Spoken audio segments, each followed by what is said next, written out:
Chimène. Où es-tu, Chimène? Ah. Où est-ce que cette fille est allée? Elle n'est pas rentrée, ou bien est-elle sortie cette nuit? Chimène, tu es dans ta chambre? Chimène. Où est-ce que cette fille est allée? Même mon mari n'est pas encore rentré à la maison depuis le matin. Nous sommes à la fin de l'année. Il est très dangereux de durer dehors en cette période. Mon ami. Qu'est-ce qui se passe? Tu ne bois pas. Depuis tu es seulement sur le seul verre de vin. Le seul verre me va, mon ami. Je prends plus de plaisir à discuter avec toi. Mais nous sommes en fête, mon gars. Le peu de vin que tu prends aujourd'hui ne va rien te faire. C'est juste pour quelques jours. Enjoy ta fin d'année, Roger. Dieu nous a gardés en vie pendant toute une année. Il faut en profiter. Tu as raison, mon ami. Je me suis trop gêné cette année, et je me suis privé de beaucoup de choses. Il faut que je me lâche un peu. Voilà. J'arrive. Envoie sur notre table 5 bouteilles de vin de qualité. D'accord, monsieur. Voici vos 5 bouteilles de vin, monsieur. Oh. Toutes ces bouteilles pour nous? Bien sûr que oui. On passera toute la soirée ensemble à boire. Je kiffe trop. Salut les gars. Bonsoir mes jolis. Apparemment la fête est déjà belle chez vous ici, hein. Vraiment. La fête se sent bien ici. Vous pouvez vous joindre à nous. Il n'y a aucun souci. Ça marche. Ah. Est-ce que je peux te parler une minute, Lorenzo? D'accord. Pourquoi tu viens d'inviter ces filles de joie à notre table? Oublie ça, mon ami. C'est la fête. Ces filles sont des suceuses de vin. Nous sommes déjà à notre 20e bouteille.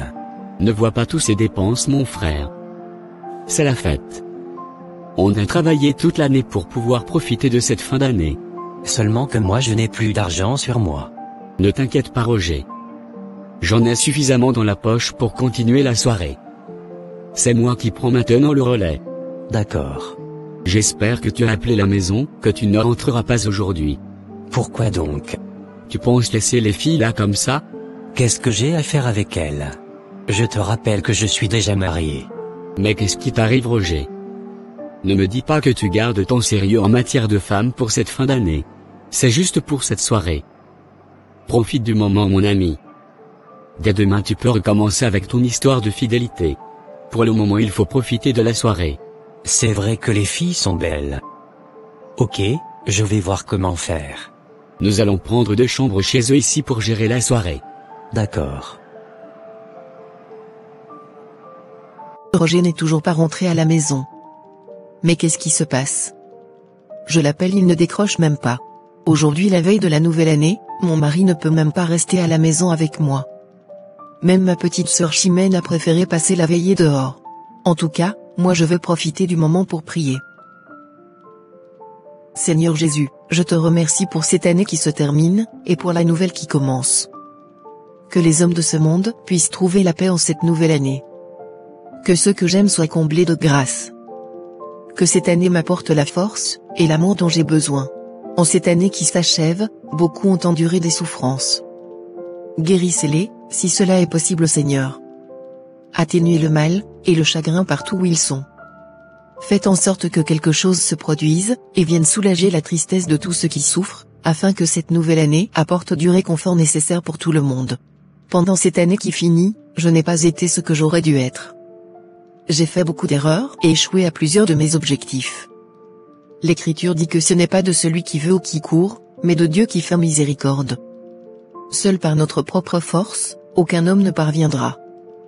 Ta parole déclare: ne vous inquiétez de rien, mais, en tout, par la prière et la supplication, avec des actions de grâce, faites connaître à Dieu vos demandes. Et la paix de Dieu, qui surpasse toute pensée, gardera votre cœur et votre intelligence en Jésus-Christ. Faites-moi meilleur en cette nouvelle année, mon Dieu. Que je sois moins dure avec les autres, plus patiente, plus forte, plus exigeante avec moi-même, plus vraie dans mes paroles, plus active dans mes travaux, et dans tous mes projets. Je veux aussi être plus obéissante. Par ta grâce, je sais que demain sera plus beau, et plus grand qu'aujourd'hui. Merci Seigneur. Amen. Maison. Maison. Maison. Ah. Qu'est-ce que vous racontez? C'est quoi maison? Donne-moi mon lit. Je veux dodo. Vous vous croyez où, monsieur? Si vous voulez dormir, rentrez chez vous à la maison. Je ne partage pas des lits ici. Quelqu'un vous avait chassé de votre chambre d'hôtel? Où est même la fille avec qui vous étiez monté? Maison. Maison. Comment pouvez-vous vomir dans mon restaurant? Quelqu'un vous avait-il forcé à boire plus qu'il n'en fallait? Chut.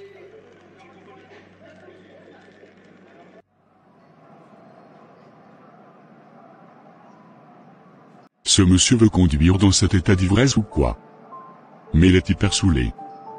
Il faut que je le lui en empêche. Laissez-moi prendre ma voiture. Non, je ne peux pas vous laisser conduire dans cet état. J'ai déjà assisté à plusieurs accidents ce soir avant de venir ici. Je ne permettrai plus un autre en vous laissant conduire. Suivez-moi, je vous dépose à la maison. Chérie, c'est toi? Bonne arrivée, chérie. Quitte devant moi, je vais passer. Heureuse année. Regardez comment mon mari est saoulé. Comment un homme responsable peut-il terminer son année de la sorte? Vraiment, c'est désolant. Heureuse année, grande sœur. Heureuse année. D'où viens-tu? J'étais sortie avec mes copines. On avait fait la veillée ensemble. La veillée de quoi? De la nouvelle année, bien sûr. Chimène. Tu n'es plus une petite fille. En tant que ta grande sœur, j'ai quand même le droit de savoir là où tu vas quand tu sors de la maison. Tu vis chez moi, et je pense que tu dois pouvoir m'informer de certaines de tes sorties. Quand tu penses passer la nuit dehors, informe-moi au moins. Oublie sa grande sœur. C'est la fête. Je n'avais pas prévu rester dehors, mais mes copines avaient insisté. D'ailleurs, tout le monde est dehors en train de fêter cette nouvelle année qui commence. C'est toi seule qui étais restée à la maison. Écoute-moi bien, Chimène, ma petite sœur. Tu n'es pas n'importe quelle fille. Tu es une chrétienne. Ce n'est pas parce que c'est la fin d'année que tu vas te permettre certaines choses que tu n'avais pas l'habitude de faire. Regarde toi-même ce que tu as mis comme tenue pour sortir. Ce n'est que pour la soirée. Vous avez été en boîte de nuit, n'est-ce pas? Oui. Mais je n'ai rien bu, hein. J'ai pris juste du soda. En tout cas, Dieu seul sait tout ce que tu as pu faire de ta soirée. Je n'ai pas des yeux invisibles pour les voir. Moi, je joue seulement mon rôle de grande sœur. Je n'avais rien fait de grave. D'accord. Si tu le dis. Oui, entrez. J'espère que tu t'es reposé un peu. Oui, grande sœur. D'accord. J'ai déjà fait le petit déjeuner pour vous. Je vais au marché faire quelques emplettes pour le dîner. On a quelques invités qui viennent nous saluer dans l'après-midi aussi. J'espère que tu pourras m'aider à la cuisine. Grande sœur. Je vois. Tu as un programme apparemment. Mes copines m'invitent pour un concert VIP, et à un dîner cet après-midi. Quel concert y a-t-il aujourd'hui? Est-ce un concert religieux? Tu n'es pas informé du grand concert live prévu pour aujourd'hui à la place des Fêtes? Attends. Tu veux parler de ce concert mondain? Où est le souci, grande sœur? Tu trouves normal et logique de participer à ce genre de concert en tant que femme chrétienne? N'est-ce pas juste pour la fête de fin d'année? Qu'est-ce que ça changerait de se distraire un peu avant de reprendre avec le stress de l'école? Écoute-moi très bien, Chimène. Un chrétien ne peut pas se permettre certaines distractions sous prétexte qu'il est en fin d'année ou qu'il commence une nouvelle année. Je te l'avais déjà dit ce matin si j'ai bonne mémoire. On ne doit pas se laisser distraire par le diable, ma sœur. Ce type de concert ne nous honore pas. Penses-tu que Jésus se rendrait à ce genre de concert s'il était de notre époque? Crois-tu vraiment que ce concert t'apportera un changement dans ta nouvelle année? Vous êtes tous distraits dans cette maison ces temps-ci et je ne comprends pas pourquoi vous le faites. Ce matin avant ton arrivée, mon mari était rentré également bourré d'alcool. D'ailleurs, il dort toujours jusqu'à cette heure-ci. Ce qui veut dire qu'il s'était épuisé inutilement. Je me demande même comment il s'est débrouillé pour rentrer à maison dans son état. Grande sœur. Sois un peu indulgente et simple. Tu fais trop la sainte. Tonton s'était juste distrait un peu. Il a travaillé dur toute une année. Laisse-le se détendre un peu. Je n'ai pas demandé ton avis. Ok. Mon invitation est à 14h. C'est juste un rappel. Tu tiens vraiment à y aller? Es-tu sourde par rapport à ce que je te disais? Moi je veux me défouler, grande sœur. Si toi tu ne veux pas, reste à la maison ou va à l'église. Ok, fais ce que tu veux. Mais sache que je t'aurais prévenu. Papa et maman ne seront pas fiers de toi s'ils étaient encore vivants. Qu'est-ce que j'ai fait de grave? C'est parce que je suis orpheline de père et de mère que je ne pourrai plus me mettre en joie? Penses-tu que tout le monde sera introverti comme toi? Je t'ai déjà dit de faire comme bon te semble. S'il te plaît. Si tu as des effets que tu n'utilises plus, ramasse-les-moi. Pourquoi faire? Je veux en faire don aux nécessiteux. Moi aussi j'ai déjà fait le lot de mes effets que je n'utilise plus. Je ne savais pas qu'on travaille à l'orphelinat maintenant. Comment peux-tu parler de la sorte? Tu oublies que tu as toi-même une orpheline? Qui m'avait déjà donné un habit ou une chaussure une fois. Je me suis battue toute seule. Personne ne te dit le contraire, ma petite sœur. C'est bien de te battre. Mais il y en a qui n'ont pas eu cette grâce que tu avais eue. Il y a des enfants, des jeunes et des veuves qui n'ont même pas un seul habit, ni une seule chaussure à mettre pendant que nous avons une cargaison. Moi j'avais déjà jeté mes effets la semaine dernière. Oh non. Tu les avais jetés pourquoi? Ils ne sont plus en de bon état. Ne sais-tu pas que ce qui est vieux pour toi, peut être nouveau pour les autres? Et ces multiples chaussures, qui sont dans la poussière là-bas. Qu'est-ce que tu en fais?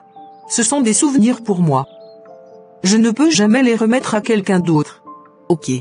Mais maman, pourquoi tu ramasses tous mes anciens jouets? Ma chérie. Ne te fâche pas. J'aurais dû te prévenir. Est-ce que tu aimerais partager tes jouets avec d'autres enfants qui n'ont pas de père ni de mère? Ils ont aussi besoin de jouer. Oui maman. Mais ce sont mes jouets. Est-ce qu'ils vont me les retourner après? Ne t'en fais pas, ma chérie. Maman est là pour t'en acheter chaque année. Ne t'en soucie pas. D'ailleurs, tu as trop de jouets que tu n'utilises plus. Occupe-toi des nouveaux. On partage les anciens avec d'autres enfants. Est-ce que tu te rappelles ce que Jésus a dit par rapport au don et au partage? Tu as déjà oublié l'enseignement du dimanche passé? Ah oui maman. Je me rappelle. Partage ton pain avec celui qui a faim, et fais entrer dans ta maison les malheureux sans asile. Si tu vois un homme nu, couvre-le, et ne te détourne pas de ton semblable. Voilà.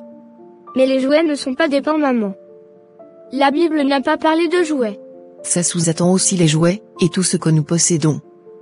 On peut tout partager avec les autres, ma fille. D'accord maman. Il y a des habits que je ne porte plus aussi. Je vais les partager avec les gens.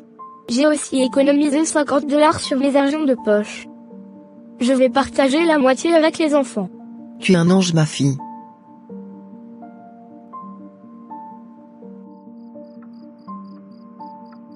Comment suis-je rentré à la maison? J'espère que je n'ai pas causé assez de dégâts. Ma copine. Tu ne vas pas regretter d'avoir accepté mon invitation. Je t'assure qu'on va s'éclater à fond ce soir. D'accord. Mais où sont Katé et Jeanne? Ne t'inquiète pas, ma belle. Elles viendront avec leur propre voiture. Elles ont déjà leur propre voiture aussi? Bien sûr que oui. Elles ont des amants richissimes, qui leur offrent des cadeaux chaque fin d'année. Waouh. C'est parce que toi tu préfères jouer à la sainte que tu n'as rien. Si tu veux, je pouvais aussi te trouver quelqu'un. Même aujourd'hui si tu veux. D'ailleurs dis-moi, comment ça s'était terminé avec le gars que nous t'avions branché hier? J'espère que tout était bien passé. Je ne me rappelle plus comment la soirée s'était terminée. Mais je me suis retrouvée à l'hôtel après quand je me suis réveillée. À l'hôtel? Ça alors. Ça veut dire qu'il avait eu ce qu'il voulait. Sûrement. Mais je ne m'en rappelle pas s'il s'était vraiment passé quelque chose. Il faut que tu apprennes à boire. Ce n'est pas du tout normal que tu sois inconsciente à la fin de tes soirées. C'est dangereux pour ta santé. Je ne veux même plus traîner dans la nuit. Ce que je me suis permis hier, c'était juste pour me défouler un peu. Ça ne se reproduira plus. Donc même si on te présente quelqu'un aujourd'hui, tu ne voudras pas? Je veux bien. Puisque la fête continue. D'accord. Mais pourquoi ne t'es-tu pas habillée sexy comme hier nuit? Ma grande sœur ne tolère pas ce style vestimentaire. En plus, je suis une chrétienne. N'est-ce pas juste pour se distraire? Ah. C'est la nouvelle année qui commence. Juste bien s'habiller le jour de l'an n'est pas un crime. Ce que j'aime mieux aussi n'est pas mal. Je voulais que tu tapes à l'œil, aux hommes comme moi. Ok, je vois. Ça va? Tu te sens mieux maintenant? Ça va. Où est-ce que tu étais hier, chérie? Qu'est-ce que tu avais bu? J'étais avec un collègue de bureau. C'est lui qui t'avait donné de l'alcool? C'était juste un peu de vin que j'avais pris. Au moment où les gens font le bilan de leur année, pour voir ce qui a bien marché, et ce qui n'avait pas marché pour eux, afin d'évoluer positivement, vous passez votre temps à boire? J'avais déjà fait mes bilans personnels et professionnels avant même le 24 décembre. Donc c'est une raison pour toi de te saouler le 31? Est-ce parce que tu avais fait ton bilan professionnel et personnel, que tu ne pouvais plus rester à la maison avec ta famille? Tout d'abord tu n'étais pas venu au culte. Maintenant après tes jouissances, au lieu de rentrer à la maison pour qu'on puisse prier ensemble pour la nouvelle année aussi, tu as préféré rester en ville. Roger. On doit évoluer et non reculer. Notre foi chrétienne ne nous permet pas d'être ivres d'alcool. Et tu le sais bien. Pourquoi veux-tu entrer dans cette nouvelle année avec des mauvaises habitudes que tu n'avais jamais eues? Chaque année on fait toujours le bilan de notre vie de couple avant de commencer l'année suivante. Mais cette année on n'en avait pas fait. Parce que mon mari a choisi faire le bilan des bars et des bouteilles de vin. Assez, je reconnais que je n'ai pas bien fait de me laisser aller. Mais ce n'est pas une raison pour mal me parler. Je ne te parle pas mal, chérie. Je veux juste attirer ton attention sur l'essentiel. La Bible nous dit: mieux vaut la fin d'une chose que son commencement. Il est donc très important pour nous de finir notre année avec de bonnes habitudes et de belles actions. Dieu accorde plus d'importance à la fin des choses, chérie. C'est bon, j'ai entendu. Ça ne se reproduira plus jamais. D'accord. Nos invités seront déjà en route. Il faut que j'aille terminer ma cuisine. D'accord. Laisse-moi voir qui c'est. Un policier? Y a-t-il un problème? Êtes-vous la sœur de Chimène? Oui, je le suis. Ma sœur a-t-elle fait quelque chose de mal? Votre sœur a eu un accident de voiture ce soir. Mon Dieu. Un accident? Mais qu'est-ce qu'il y a, chérie? Ma sœur a eu un accident. Oh, c'est quoi ça? Elle est hospitalisée aux cliniques bien-être. Vous devez vous y rendre immédiatement. D'accord. Madame, votre sœur vient de sortir du coma. Vous pouvez la visiter. Dieu merci. Je suis très contente que tu ailles mieux. Je bénis l'Éternel pour ta vie. Je suis vraiment désolée, grande sœur. J'aurais dû t'écouter. Cet accident est la conséquence de mon indiscipline spirituelle. Tu avais parfaitement raison. Je ne devrais pas me laisser distraire. J'ai fait tellement de mauvaises choses ces derniers temps. Je me suis laissé aller à beaucoup de choses. Voilà où je suis maintenant. S'il te plaît, arrête de pleurer, ma petite sœur. Ce n'est pas encore tard. Nous ne sommes qu'au début de l'année, tu peux encore tout rattraper. Essuie tes larmes. D'accord. Mais j'ai perdu toutes mes copines dans cet accident. C'est triste, mais on n'y peut rien. Le mal s'est déjà produit. Est-ce que je peux discuter avec la patiente pendant quelques minutes, madame? Je peux sortir, monsieur. Il n'y a pas de souci. D'accord. Elle peut rester, docteur. C'est ma grande sœur. Elle est comme une mère pour moi. Vous pouvez tout me dire à sa présence. Ok, mademoiselle Chimène, pendant les soins intensifs que vous avez reçus, nous avons dû vous faire un test de grossesse pour s'assurer que vous ne courez aucun risque secondaire après. Il s'avère que votre test de grossesse soit positif. Vous êtes enceinte. Enceinte? Mais comment est-ce possible? J'avais perdu ma virginité pendant cette période de fin d'année. J'avais eu 3 relations intimes non protégées avec 3 hommes différents. Chimène. Tu m'as tué. Tu as été loin. Comment peux-tu te livrer aux hommes de cette manière? En seulement quelques jours tu as gâché ta vie. Je suis vraiment désolée. J'espère que Dieu me pardonnera.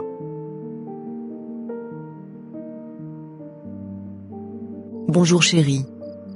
Tu pars déjà? Oui, mon amour. Ok. J'aimerais te poser une question. Depuis le début de ce mois de janvier, tu ne déposes plus de l'argent de popote pour la maison et tu ne donnes même pas le petit déjeuner à ta fille. Qu'est-ce qui se passe? Je suis vraiment désolé, chérie. Je suis actuellement à plat. Je prie pour que ce mois se termine très rapidement. Tu avais fait des dépenses exagérées, n'est-ce pas? Je suis vraiment désolé. Ne t'inquiète pas. Je gère déjà très bien la maison. Moi aussi j'ai mon salaire. On peut l'utiliser en attendant. Merci beaucoup, chérie. Tu me sauves toujours la vie. Je t'en prie. Mais il faut que nous apprenions de nos erreurs pour les années à venir. Je suis complètement d'accord avec toi, chérie. Merci. Qu'est-ce que mon papa a, maman? Il est juste un peu malade. Ne t'inquiète pas. Tout ira bien. Je suis sûre que c'est un simple paludisme. D'accord. Et le bébé de ton Chimène? Quand sortira-t-il? Ce sera dans quelques mois seulement, ma chérie. Es-tu pressée? Non, maman. Tu m'avais dit qu'on ne doit jamais faire un enfant en mariage et qu'on doit se garder vierge jusqu'au mariage. Mais pourquoi ton Chimène n'a pas respecté cela? Écoute ma fille. Ta tante n'a pas pu respecter cela parce qu'elle avait commis une erreur. Elle a mis litre fait. Mais toi tu ne feras pas cette erreur, n'est-ce pas? Il faut que tu respectes la parole de Dieu. D'accord, maman. Madame, je suis vraiment désolé de vous l'annoncer ainsi, mais il le faut. Car nous devons vite agir pour vous protéger, vous et votre fille. Me protéger de quoi? À quand remonte votre dernier rapport avec votre mari? Et quelle est votre fréquence? C'est quoi ces questions gênantes? Vous devez répondre, madame. Ok. On le fait au moins 2 fois par semaine, et la dernière fois c'était il y a 3 jours. On doit donc vous faire aussi un test de dépistage. Parce que votre mari est déclaré séropositif. Seigneur. Ce n'est pas possible.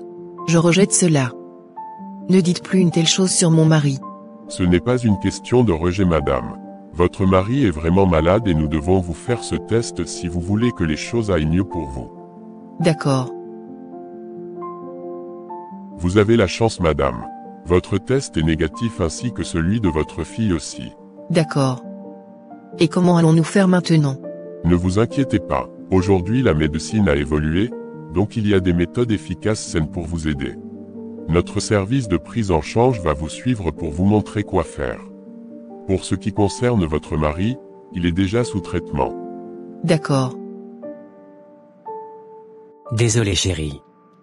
J'ai failli ruiner ta vie alors que tu es innocente. Heureusement que Dieu est de ton côté. Je suis aussi vraiment désolée pour l'épreuve que tu traverses. Tu avais complètement raison. Je me suis laissé aller à la distraction, et me voici en train de payer le prix très cher. Juste à cause d'une jeune fille que j'avais connue le 31 décembre, je suis condamné à vivre avec une maladie jusqu'à la fin de ma vie. Je suis désolée. Tu as raison. La fin est plus importante que le début. J'avais bien commencé mon année, mais je l'avais très mal terminée, et les conséquences me suivront durant toute cette nouvelle année, et pour toujours. Pour d'autres les erreurs se corrigent, mais dans mon cas c'est à vie.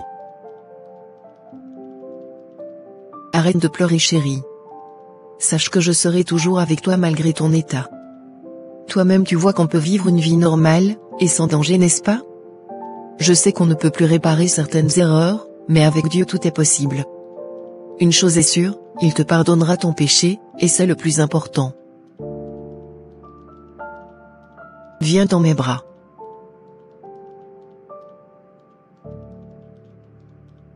Ainsi s'achève cette animation, mes frères et sœurs en Christ. Effectivement, la fin d'une chose vaut mieux que son début, et il y a des erreurs qui suivent toute la vie. J'aimerais dire à quelqu'un, qui me suit actuellement, que cette année qui est en train de finir a été peut-être compliquée pour toi ou peut-être qu'elle a été excellente pour toi. Mais sache que quel que soit l'état de ton bilan de cette année, qu'il soit positif ou négatif, c'est la manière dont tu conclus, qui déterminera l'année suivante. Monsieur Roger et la sœur Chimène avaient bien commencé leur année. Ils avaient presque réussi, mais il a fallu une petite distraction à la dernière minute pour tout chambouler. Mères, frères et sous en Christ, ce que je vous dis me concerne autant que vous. Personne ne nous empêchera de célébrer notre victoire, ou notre santé, ou d'être en joie à la fin d'une année. C'est tout à fait normal. C'est une action de grâce. Mais la question qu'il faut se poser, c'est de savoir si la manière dont nous manifestons notre action de grâce honore Dieu. Est-ce que Jésus fera ce truc que tu t'apprêtes à faire en cette fin d'année? Est-ce que Dieu veut vraiment que fasse ce voyage que tu es en train de préparer? Est-ce que c'est toujours important de faire cette sortie, ou de faire cette visite que tu prépares? Est-ce que tu as besoin de t'enivrer de nourriture et de repas? Est-ce le moment de se laisser aller au sexe? Mes chers, soyons éveillés. On ne doit pas conduire une voiture de la ville sans danger, et venir cogner notre propre portail. C'est dangereux. Ce que vous n'aviez pas l'habitude de faire pendant toute l'année, pourquoi vous voulez l'expérimenter? Bon, sauf si c'est une bonne chose. Mais, nous savons tous qu'il y a des choses qui ne nous honorent pas en tant qu'enfants de Dieu. Ne les faisons pas. Soyons modestes et vigilants. Je suis sûr et certain que par la grâce de Dieu, toi qui me suis actuellement, tu rentreras dans la nouvelle année avec victoire. Tu ne feras guère des erreurs à la fin de cette année, qui vont te pourrir la vie en cette année nouvelle. Tu vas clôturer l'année avec succès, et tu entameras la nouvelle avec assurance et foi. Alors je vous invite tous à trouver du temps pour vous. Faites bien le bilan de votre année, et fixez-vous des objectifs raisonnables, et concrètes pour la nouvelle année. N'oubliez surtout pas que c'est en cette période, que vous deviez beaucoup plus prier, et mieux vous rapprocher de Dieu. Analysez votre vie dans tous les sens, et mettez toujours Dieu en avant, en toutes choses. N'oublions pas. Nous sommes la lumière du monde. Même dans la joie, gardons cette lampe allumée, pour impacter positivement notre entourage. Ne faisons pas des choses qui vont nous ridiculiser en tant que chrétiens. Sur ce, prenez bien soin de vous, et je vous souhaite tous, une heureuse année dans le Christ. N'oubliez surtout pas de vous abonner à cette chaîne, d'activer la cloche de notification, et de commenter cette vidéo. C'est la meilleure manière de nous souhaiter aussi une heureuse année. Que Dieu vous bénisse. Bye.